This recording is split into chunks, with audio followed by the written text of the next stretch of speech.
Olá pessoal, Ivo Maru com vocês de novo. Bom, neste vídeo eu gostaria de falar sobre algo um tanto quanto controverso, né? Que é sobre religião, tá? Bom, antes de tudo eu gostaria de lembrá-los da famosa frase de Kant, né? Do iluminista Immanuel Kant, né? O sapere aude, que eu já falei, mencionei em mais de um vídeo aqui, que é ousar saber, né? Como a gente já sabe. E em filosofia, em ciências sociais, nas humanidades em geral, em literatura, história, parte da geografia, etc. Eventualmente a gente sempre tem que entrar em temas polêmicos, sensíveis, né, que são sensíveis ao toque da palavra, da reflexão, enfim, ao aprofundamento, tá? E neste caso, o assunto será religião, como eu já falei, né? E por que religião é um assunto importante? Porque nós temos hoje, é claro, uma guinada conservadora na política, né? No Brasil, como a gente sabe, até o bordão político, né, o slogan de Bolsonaro é Brasil acima de tudo, né, e Deus acima de todos, se não me falha. Né? Então não é por acaso, tá?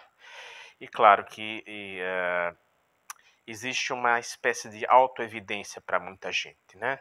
De que religião é sempre igual a algo bom, né? Quando as coisas estão conturbadas, caóticas, quando elas nos geram dúvidas, a solução é a religião, né? Que é o nosso porto seguro, a nossa pedra fundamental, etc, etc.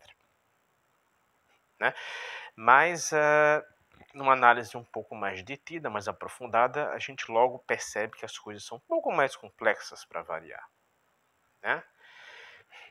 Bom, antes de tratar de uma análise mais substantiva, eu gostaria de começar o vídeo citando uma famosa frase de Dostoiévski, né, dos irmãos Karamazov, que é: se Deus não existe, então tudo é permitido.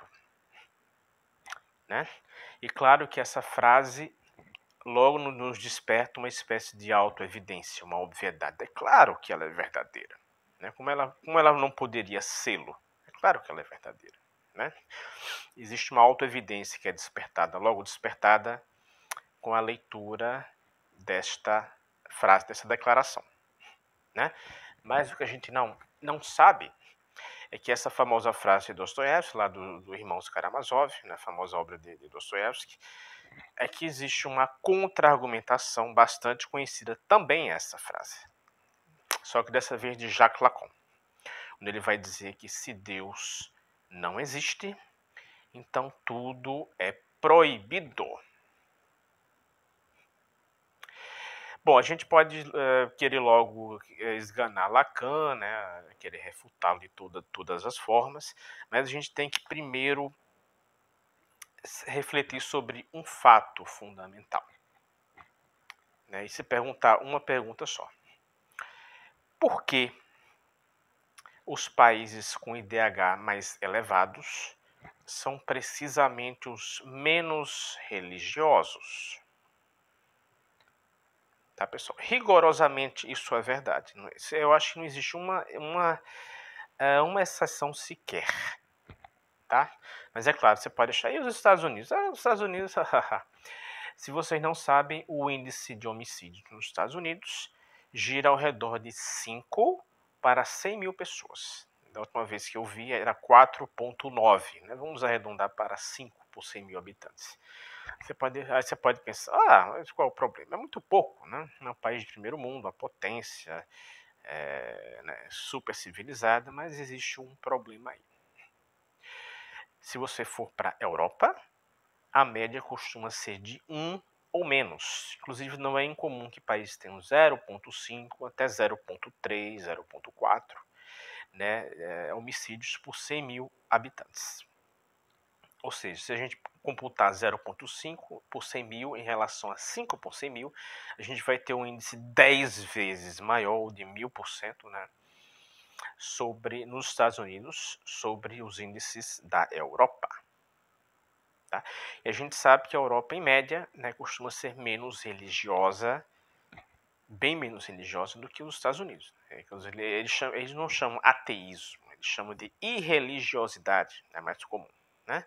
Não é que vocês percebem? Você simplesmente Deus se torna uma questão que é no seu dia a dia, que ela não aparece. Simplesmente não aparece. Ela é esquecida, enfim, posta de lado. Não é porque você odeia Deus, mas simplesmente porque se esquece. Certo? Bom, já deu para ver, né, que esses 5 homicídios por 100 mil são tanto quanto estranhos. Né? Porque se existe uma coisa nos Estados Unidos, é o fundamentalismo religioso. Né? Inclusive os mormons, por exemplo, que a gente vê cada vez mais por aqui, vem de lá essencialmente. Né? Certo, pessoal? Existe um crescente fundamentalismo nos Estados Unidos. Né? A gente sabe que vem de longa data, do sul é muito forte, né? Texas e por aí vai. Então, se você olhar para dados concretos, objetivos, de fato, você não vai ver ancoragem, amparo, né, na afirmação de Dostoiévski, de que se Deus não existe, então tudo é permitido. A gente vai ver muito mais a contrafrase de Lacan, onde se Deus não existe, então tudo é proibido. Né? Mas é claro que cumpre salientar, mencionar, né, que essa irreligiosidade europeia, parcial pelo menos, tem uma raiz judaico-cristã, obviamente. Né? Não se trata aqui de dispensar o cristianismo, não se trata nem de dispensar a religião em si. O intuito desse vídeo não é isso. O intuito desse vídeo é mostrar que existe uma ambiguidade também na religião. Não é só na política, onde as coisas dão errado, onde há potencial para o bem e para o mal. Na religião também, pessoal. Em todas as religiões. Tá? Judaísmo, cristianismo, né? Islamismo, até no budismo. Tá? Existiram guerras, tá? Conflitos onde o budismo foi usado, né?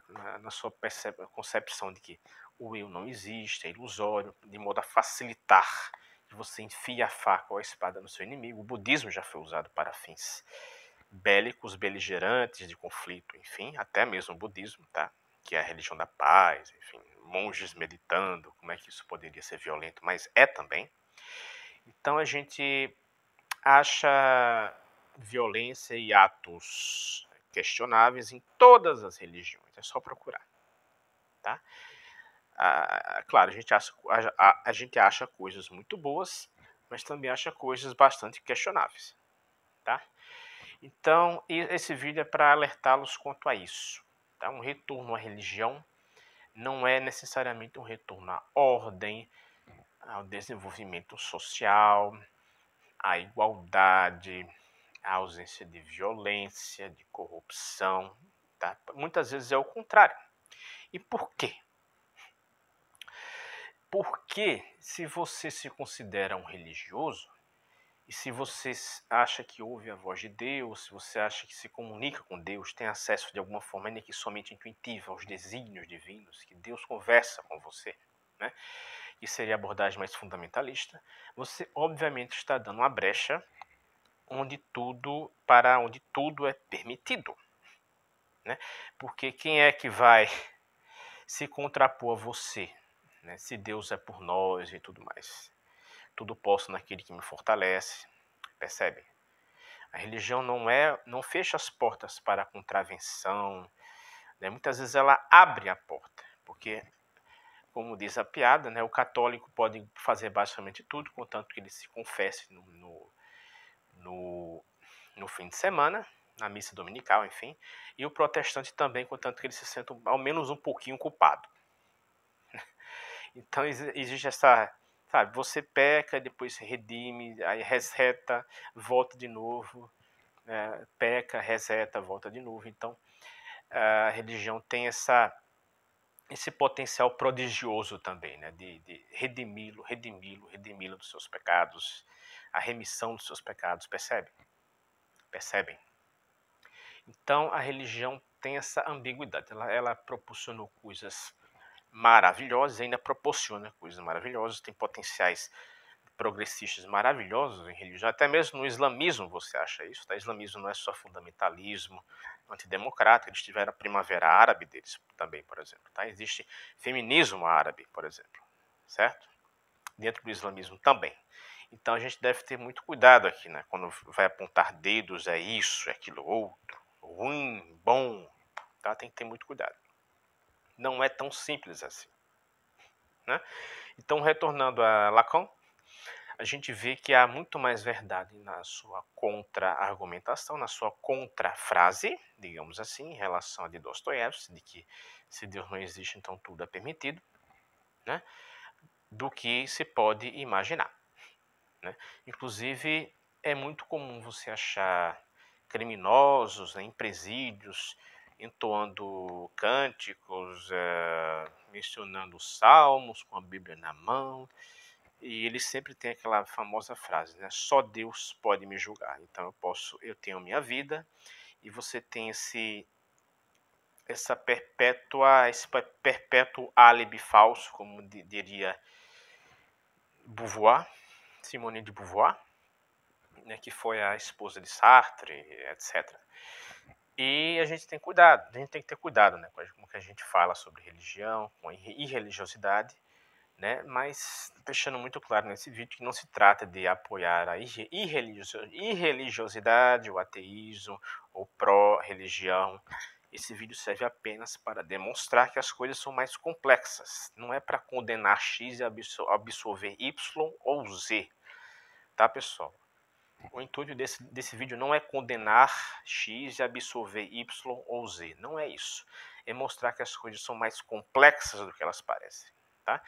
Você tem irreligiosos, ou ateus, ou agnósticos, enfim, que são perfeitos progressistas, pró-humanidade, decência pública, percebem direitos humanos, e você tem também o stalinismo, né, que condenou a religião brutalmente e foi uma monstruosidade. A gente tem também isso na religião. Certo, pessoal? Religiosos de mente aberta, que querem, lutam por direitos, pelos pobres, oprimidos, etc. E nós temos os religiosos também que colocaram Bolsonaro no poder. Que ele é tudo menos um progressista, humanista, por aí vai. Muito pelo contrário. Né? Então a gente tem essa ambiguidade, essa ambivalência, tanto na irreligiosidade, no secularismo, no laicismo, quanto na religiosidade também. Certo, pessoal? Inclusive, a religião, uma vez submetida a um Estado laico secular, ela é submetida a um Estado laico secular. Né? Muito embora a religião, obviamente, trate de Deus e nada pode ser superior a Deus, afinal é Deus absoluto, transcendente absoluto, uma vez submetida a um regime político secular, né, a autoridade religiosa tem que responder à autoridade política. Ela está um pouco abaixo da política, certo? Existe uma razão de ser para isso, tá? Não é acidental, tá? Em estados seculares, a religião é algo, como é que eu vou dizer? Que é algo que se tolera, digamos assim, tá?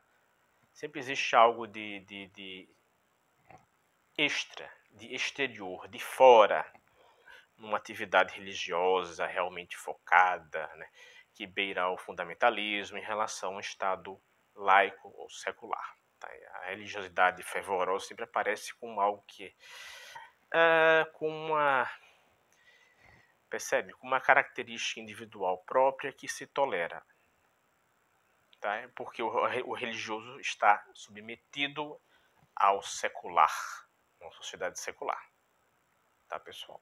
Então existe esse paradoxo também, tá? Mas retornando aqui ao que eu já disse, não se trata de condenar X e absolver Y ou Z, não é condenar religião, né? Mesmo porque foi a nossa tradição judaico-cristã que criou uma tradição na história, na sua evolução histórica, até culminar com o iluminismo, que existe uma razão cristã muito forte, no iluminismo, tá? A nossa tradição judaico-cristã, que me permitiu questionar essas coisas em primeiro lugar. Então, ao mesmo tempo, percebe, manter essa ambiguidade, demonstrar essa ambiguidade, essa complexidade. Não é só elevar a religião e não é só criticar a religião, mas a gente tem que ter em mente essa ambivalência da religião e das religiões, tá, pessoal? Salvadoras da pátria, que vai trazer só o bem, o progresso, não é bem assim. Não é bem assim, tá?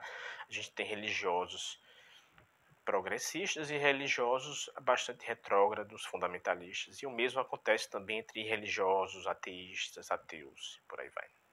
A gente tem os dois tipos na história. Tá? Esse vídeo é para mostrar que as coisas são mais complexas e é preciso ousar conhecê-las de forma mais complexa, mais nuançada, mais ambivalente.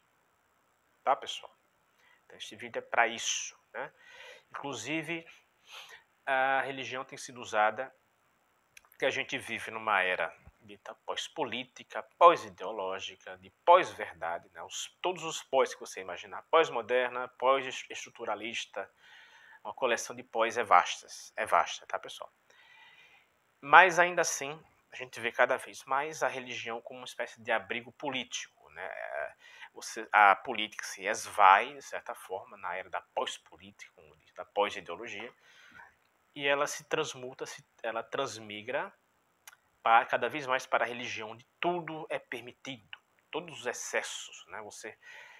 Você é um perfeito pai de família e uma vez discutindo política, você defende as maiores atrocidades de Bolsonaro, porque os fins justificam os meios no seu combate heróico, messiânico, contra o mal supremo da esquerda comunista maligna. Percebe? Quando você faz isso, você já traz muito fortemente à cena essa ambivalência da qual eu falei. Você pode ser um perfeito pai de família moralista em casa e, ao mesmo tempo, totalmente apoiador de Bolsonaro. Né, que não tem problema nenhum percebe? De ser pró-tortura, de tudo sem imaginar. Não tem problema nenhum. Então existe essa radical ambivalência, essa convivência, coincidência entre esses dois aspectos, na religião, inclusive. Tá? A religião pode ser usada para o bem e para o mal também. Certo, pessoal? Então esse vídeo é para tornar as coisas mais nuançadas, né? Mais detalhar menor as minúcias da questão da religião, da relação entre religião, política, Estado e religiosidade, por aí vai. A gente não pode cair em ciladas, porque as coisas são mais complexas do que parecem ser. Beleza, pessoal? Então esse vídeo foi para isso, para mostrar que não é bem assim. Tá? Basicamente isso. Até mais.